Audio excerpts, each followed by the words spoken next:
Cyber developer বিডির পক্ষ থেকে আমি আল আমিন ইসলাম সবাইকে জানাই আন্তরিক শুভেচ্ছা ও অভিনন্দন। সাইবার ডেভেলপার বিডির ক্লায়েন্ট এরিয়ার ইন্টারফেস পরিবর্তন হয় অনেকেই লগইন মেইল পরিবর্তন করতে পারছেন না। আজ আমি আপনাদের সাথে শেয়ার করব কিভাবে সাইবার ডেভেলপার বিডির ক্লায়েন্ট এরিয়া থেকে আপনি আপনার লগইন মেইলটি পরিবর্তন করতে পারবেন। লগইন মেইল পরিবর্তন করার জন্য প্রথমেই আপনাকে সাইবার ডেভেলপার বিডির ক্লায়েন্ট এরিয়াতে লগইন করতে হবে। লগইন করার পর ক্লায়েন্ট এরিয়ার ইন্টারফেস শো করবে। এখন ক্লায়েন্ট এরিয়া মেনু বারের ইউজার অপশন থেকে ইওর প্রোফাইল এখানে ক্লিক করতে হবে। এরকম একটি ইন্টারফেস শো করবে। এখন আমি মেইলটি পরিবর্তন করতে চাচ্ছি। এই মেইলের পরিবর্তে আমি যে মেইলটি বসাতে চাচ্ছি সেই মেইলটি এখানে বসিয়ে দিতে হবে।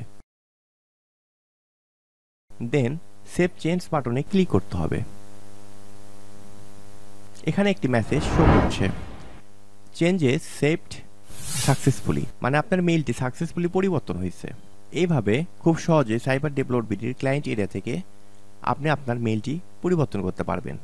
আজ ভিডিও এ পর্যন্তই। আবার দেখা হবে আগামী কোনো টিউটোরিয়ালে।